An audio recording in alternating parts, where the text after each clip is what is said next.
So in Muhammad and the Believers, just jumping ahead to that book, you have a very bold idea that we should think of the earliest community that followed the Prophet as believers and not yet as Muslims.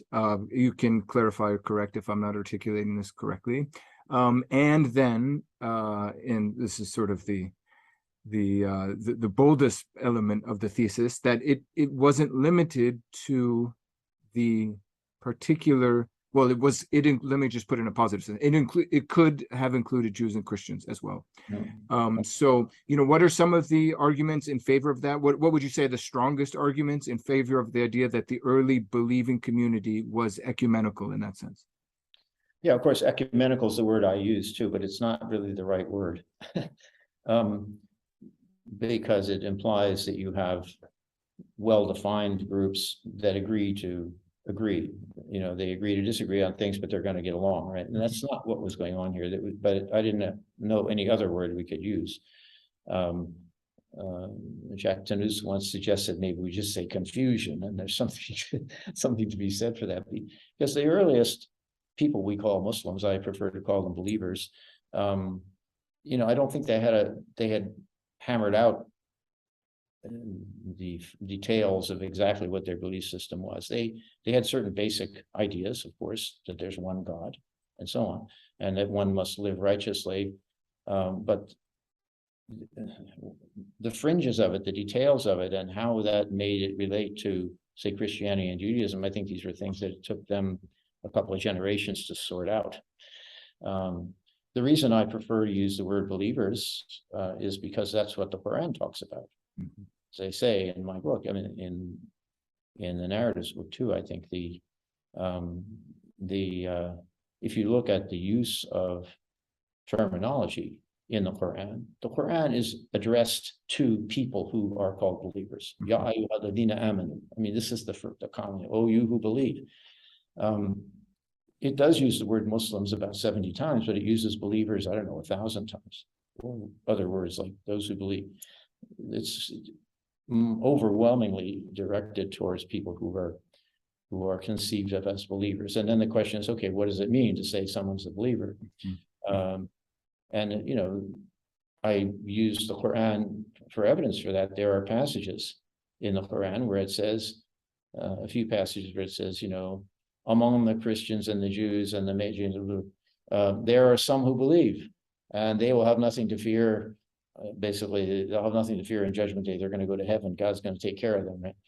There are many others who don't believe, but there are some who do. So it looks like there are some of these people who, from these other communities, as we see them now, who were part of this believer community. So the line between believers and unbelievers is not the same as the line between Muslims and, say, Christians. Or it's not confessionally defined. It's defined on belief in one God, in the last judgment, and in righteous behavior. Now, what is the other evidence out beyond the Quran for this? Well, of course, here we are thrust into the situation of looking at 7th century Arabia and the Near East, where the number of documentary sources is extremely limited.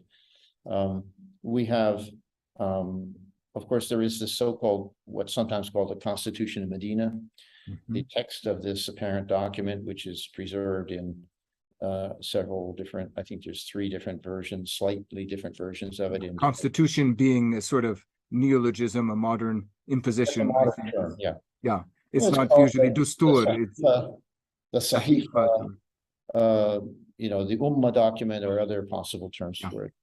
But I think Watt used the term Constitution of Medina, or Sargent, I know he did, and it became sort of the popular nation for it. It's sort of like calling the Umayyad desert palaces, even though, although they're Umayyad, they aren't all in the desert and they aren't all palaces. we call them that because that's what everybody's come to call them. Anyway,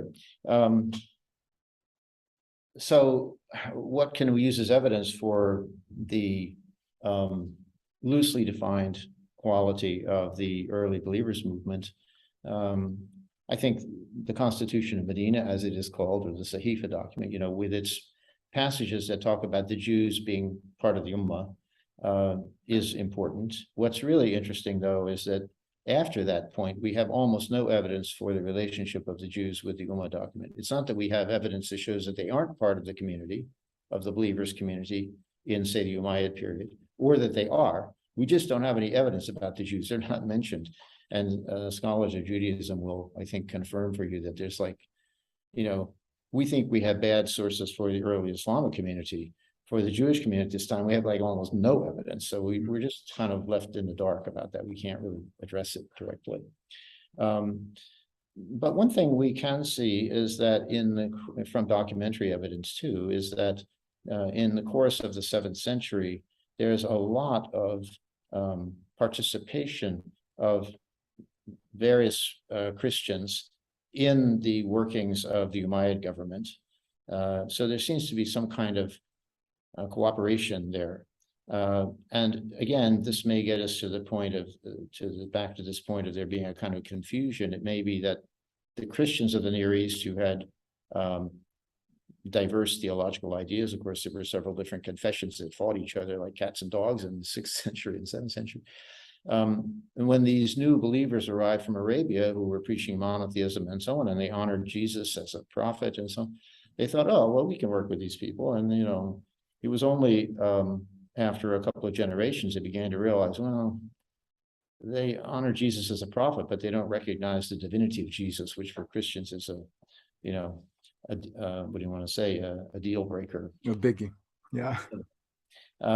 And similarly, I think the believers coming from Arabia saw these Christians, there are some positive verses in the Quran about Christians. Oh, you who believe, those who are closest to you are those who call themselves Christians because they have monks and priests and they're not proud or something like that. So there may have been a kind of initial idea of sympathizing with Christians and Christian communities. And we know from some document, well, it's literary, but quasi-documentary evidence, like the letters of the Patriarch of the Church of the East, Isoyab III in Tespon.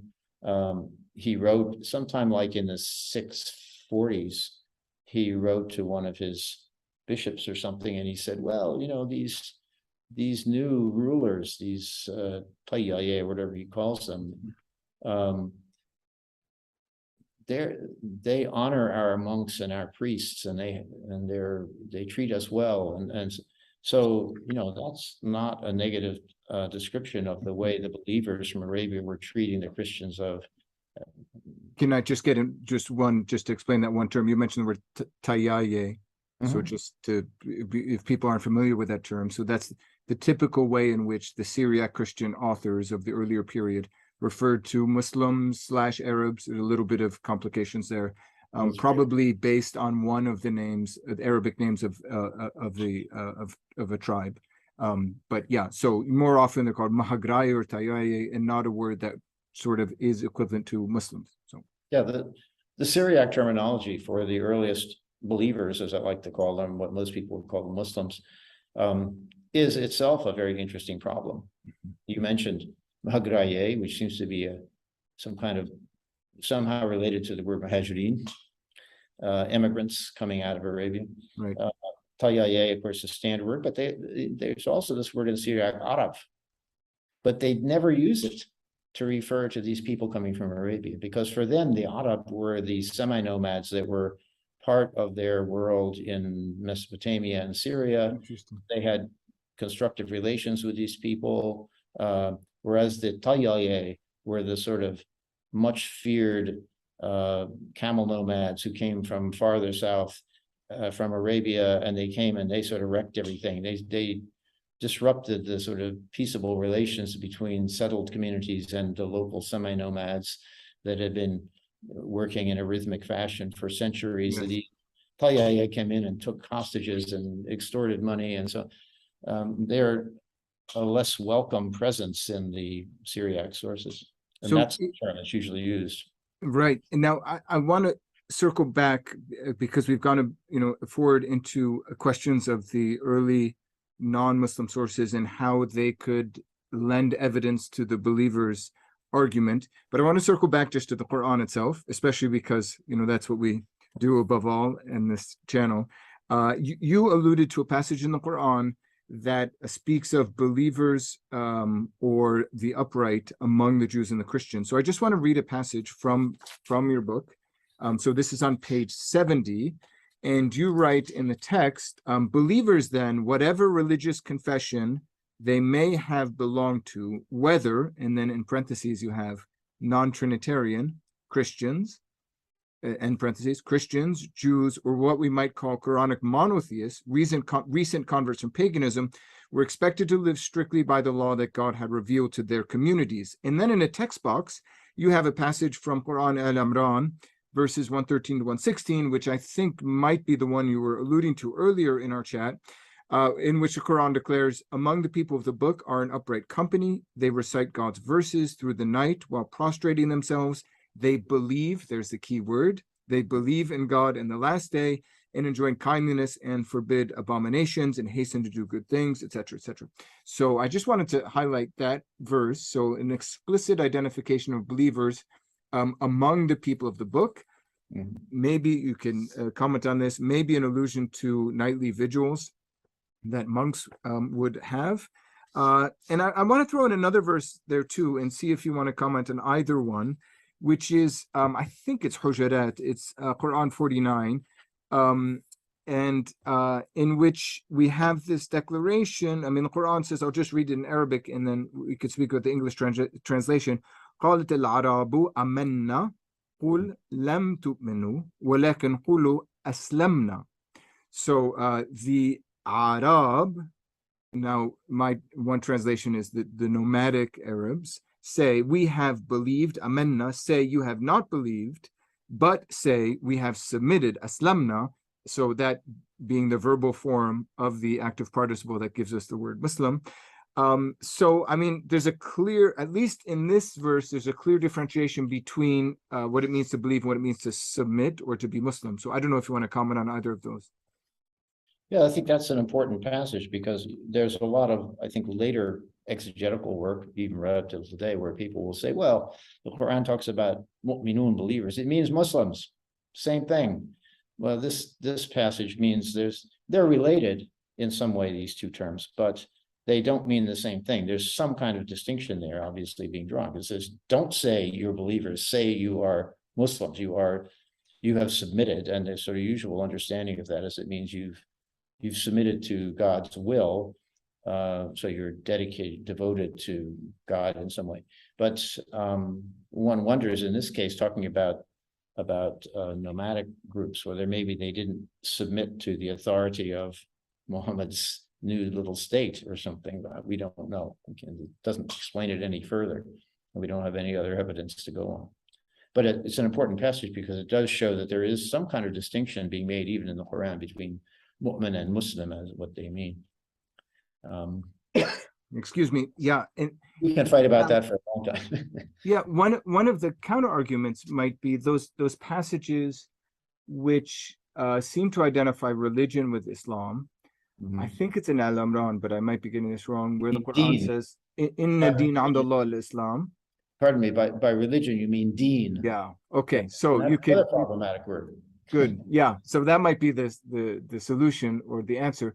But yeah, there's the passage which says religion with God, Inna deen Andallah al-Islam. And then most famously in Surah Al-Ma'idah, verse 3, we have the passage in which is, today I have perfected my atmamtu alaykum na'mati wa akmaltu lakum dinakum. Let me get the exact passage, but basically, traditionally rendered as, I have designated your religion for you as Islam. So I don't know if you want to, I mean, why these seem to be, at least as they're typically understood, explicit identifications of your religion as Islam. Let me just get it. I want to do justice to the verse because my memory didn't really serve me there. So here we have the famous passage in Quran chapter 5 verse 3. Al-yawm akmaltu lakum dinakum wa atmamtu alaykum ni'mati wa raditu lakum al-islam dinan. So, and I have raditu, I have approved or been satisfied for you with Islam as your deen. So, yeah, what about these passages that make that association? Well, I wrestled with these in an article I wrote for a volume about my teacher. Actually, one of my teachers was Günter Lühling. I think I'm his only student, really, only pupil. Lühling had all kinds of radical ideas about the Quran. Anyway, I was asked to contribute an article to that volume, and I wrote an article called, I got to get the order right, something like Islam, Muslim und Deen im Quran. It's in German. I wrote it in German. And so in that article, I wrestled with this question. And what's interesting, the word deen, first of all, has a multiple etymology in the Quran. On the one hand, one dimension of its meaning, or when it's used, sometimes it seems to come from the Aramaic dina, meaning law or judgment. So when we say Yawm ad-Din, we're not talking about the day of religion, we're talking about the day of judgment.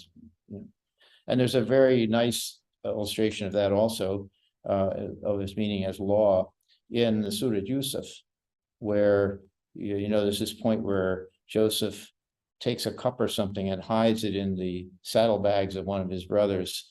And then so he plants it. And then when the brothers are being checked by the customs officers as they're trying to leave the country, they find this thing and they arrest them and they say, you've broken the Deen al-Melek. You've broken the law of the king. It obviously doesn't mean religion, it means law. Then there's a general assumption on the part of philologists who know these things much better than I do, that another meaning of deen comes probably from Arabic or somehow from Semitic. And it just means like customary behavior. So you see that. And then there is the borrowing from Middle Persian Dain, which means like good religion. And that seems to be the verses where it's used in the sense of religion. It seems to be coming from this Middle Persian etymology, which also had found its way into Arabic. So it seems like Arabic at the time of the Prophet, the 7th century, late 6th century, must have had all of these different possible meanings for the word deen in circulation. What's interesting is that in the Quran, the overwhelming majority of the occurrences of the word have to do with either the first or the second meaning and not with the meaning of religion. That's sort of definitely the minority one. And it gets, like everything else, when you start getting into it, it gets complicated. But it seems to me that, for example, the passage that says there are problems with there are only, I think, 7 places in the Quran where the word Islam is used. There are more where Muslim is used. But altogether, there's only like 7 in the Quran, something like that use the word Islam. And in most cases, it seems to be simply the verbal noun form of the idea of submitting yourself to God's will. It doesn't seem to be the name for, as Wilfred Cantwell Smith would have said, a reified religion, which is what it becomes. Obviously, when we talk about Islam, we're talking about Islam as a reified religion, and that's the word we use for it. But in the Quran, it doesn't seem to use it in that way, except maybe 2 or 3 times. And each one of those 3 times is somehow, to me, suspicious. There's a problem with them when you look at them. One, for example, this famous verse, how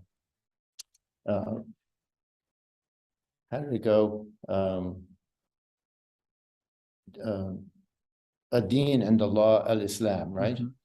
There is a variant reading of that says Ad-Din and the law al-Hanifiyya, which is like, I think it's attributed to the Mus'haf of Ibn Mas'ud. Yes. Yeah, and the Hanifiyya is, of course, the term that is used in the Quran and in the Muslim tradition for the supposed sort of autochthonous monotheism that was around in Arabia.